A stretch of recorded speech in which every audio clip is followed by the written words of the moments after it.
dit un jour. La connaissance s'acquiert par l'expérience, tout le reste n'est que de l'information. Nous, on a bien aimé cette citation, et puis on voulait aussi faire un podcast. Le petit problème, avec Elé, comme deux enfants débordant de curiosité, on avait envie d'aborder plein de sujets. Tout plein de sujets. Des sujets qui n'ont pas forcément grand chose à voir entre eux, mais des sujets qui nous touchent dans notre quotidien. Des sujets sur les nouvelles technologies, sur l'environnement, sur la sexualité, sur notre manière de socialiser. La seule chose qui les reliait, c'était notre volonté d'aller plus loin que la simple lecture d'informations. On voulait les comprendre jusqu'au bout. Et c'est là où Einstein nous a éclairés. Et si on les expérimentait? Ouais, il y a qu'à essayer. Ouais, faut qu'on le fasse. Voilà, le concept de Yaka Faucon était trouvé. Attendez une seconde. Expérimenter. Oui d'accord, mais comment? Eh bien chaque mois, on se lancera un défi sur un des millions de sujets que l'on veut explorer. Une sorte d'aventure dans laquelle nous nous lançons pendant un mois et nous vous délivrerons notre journal de bord ici, sur Yaka Faucon.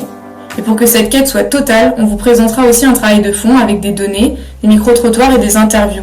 Alors prêts et prêtes pour cette nouvelle aventure? Moi c'est Léa. Et moi c'est Elé. Et on vous guidera chaque mois dans ce nouveau podcast.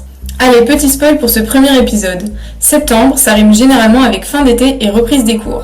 Et généralement, reprise des cours, ça veut dire plein d'événements pour rencontrer du monde. Et par événements, on entend des soirées, semaines d'intégration, apéros de rentrée, pendaisons de crémaillère, et j'en passe.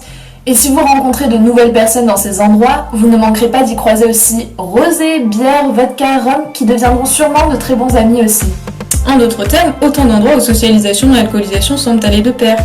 Mais est-ce que c'est vraiment le cas? Quel est le rôle de l'alcool dans ces événements? Peut-on s'en passer? Et c'est quoi ce phénomène de binge drinking? Socialiser sans s'alcooliser, ce sera donc notre premier défi.